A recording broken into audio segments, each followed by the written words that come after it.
Bonjour, je m'appelle Erika. Aujourd'hui, je vais vous expliquer la partie santé.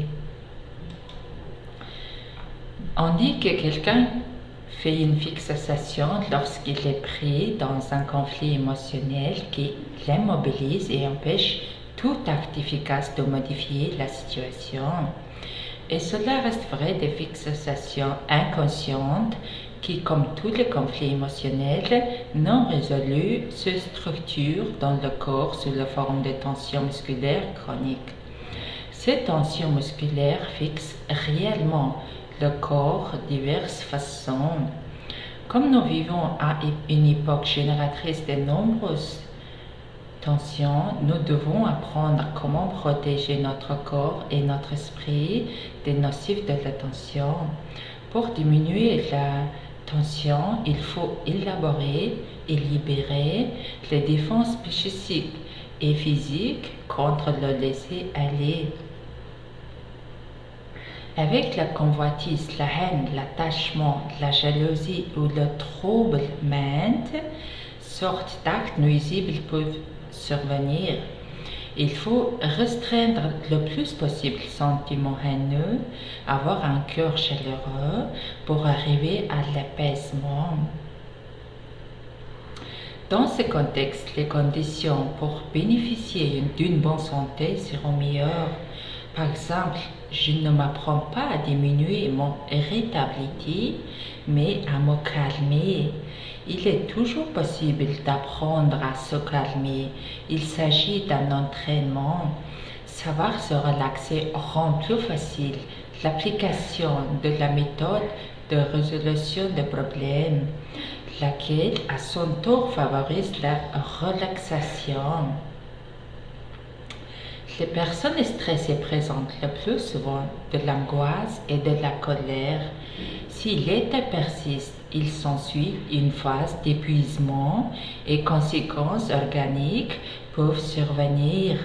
Un état de panique et fureur correspond à une accélération considérable des processus physiologiques et il est impossible dans cet état de se raisonner.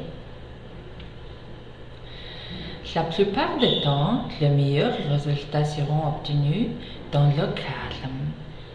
Le développement personnel vous donnerait plus de force pour contribuer à la vie sociale. Il faut rechercher des moyens pour s'opposer à ces émotions destructrices. Par exemple, si la colère provoque de la souffrance, il faut lui trouver un antidote. L'antidote de l'amnésie est la compassion. La pratique de la compassion est comparable à un remède qui agit contre un égocentrisme démesuré. Comme les conséquences ne sont pas encore produites, la peur est une perception mentale, c'est-à-dire une pensée associée à une réaction physique. La peur est physiquement ressentie comme une peur, bien qu'elle naisse d'une activité mentale. Une telle adaptation sonne nervotique parce qu'elle perturbe sérieusement l'attitude de l'individu à fonctionner en tant que personne efficace et totalement intégrée. Lorsque le comportement de quelqu'un est gouverné par des lignes de conduite ou de principes conscients, il se comporte de façon caractéristique tant que ces principes favorisent son bien-être. Si vous voulez vraiment vous contrôler et confronter à la réalité, il faut avoir la volonté de faire cesser la moindre soumission aux émotions destructrices. Lorsque vous vous énervez par exemple contre un désagrément, vous êtes dans l'incapacité de percevoir l'interrelation de conditions qui ont contribué à cette situation. Avec la connaissance de l'ensemble des causes qui interfèrent, l'expression de la haine devient possible. Il faut observer le mental pour découvrir comment cette horreur est conçue et comment les émotions destructrices naissent sous le couvert d'une telle ignorance. L'unique solution de contrôler est c'est contrôler la colère.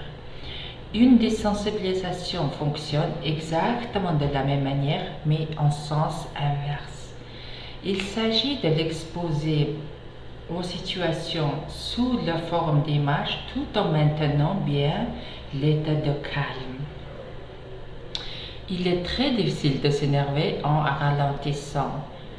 Le rire aussi, c'est thérapeutique. Depuis peu, le rire fait concurrence au Prozac, ce médicament que l'on prescrit contre la déprime. Les patients qui visionnent des cassettes vidéo d'humeur pendant une certaine période gagneraient en sérénité et en bien-être.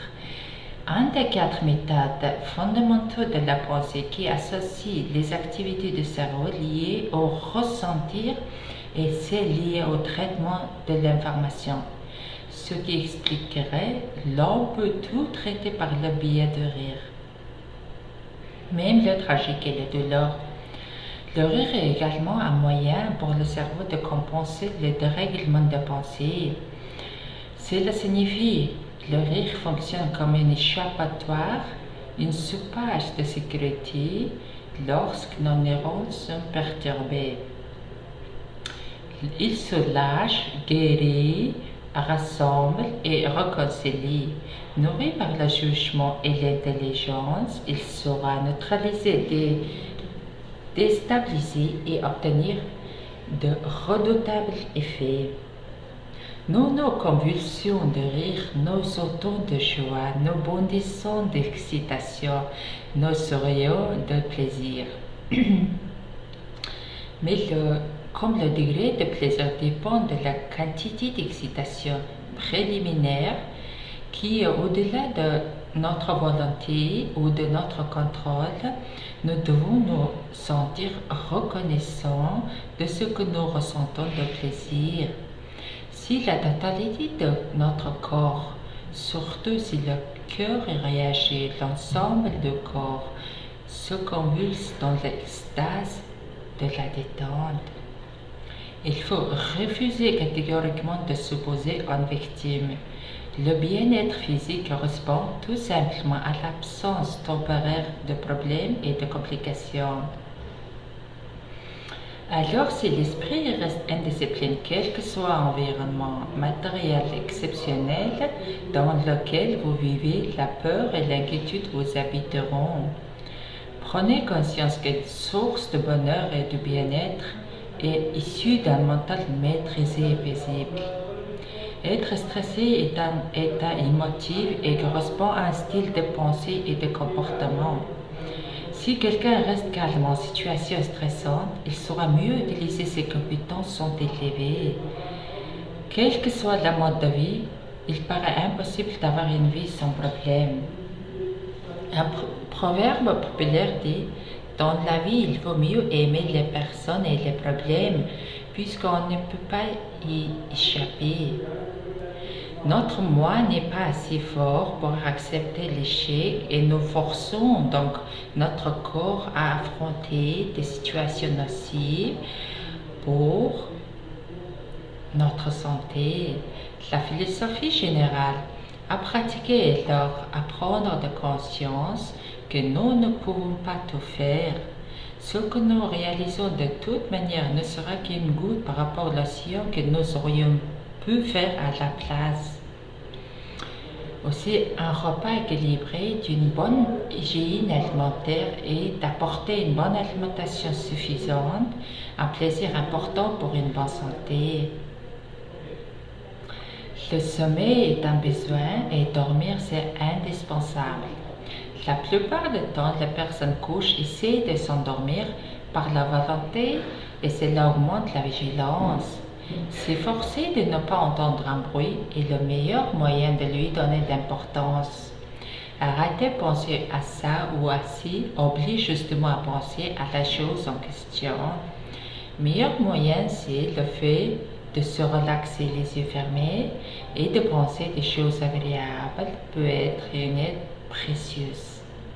Or, si vous parvenez à adopter une position de détachement mental pour analyser les idées qui surgissent, vous allez développer progressivement un potentiel de conscience pour observer la conscience.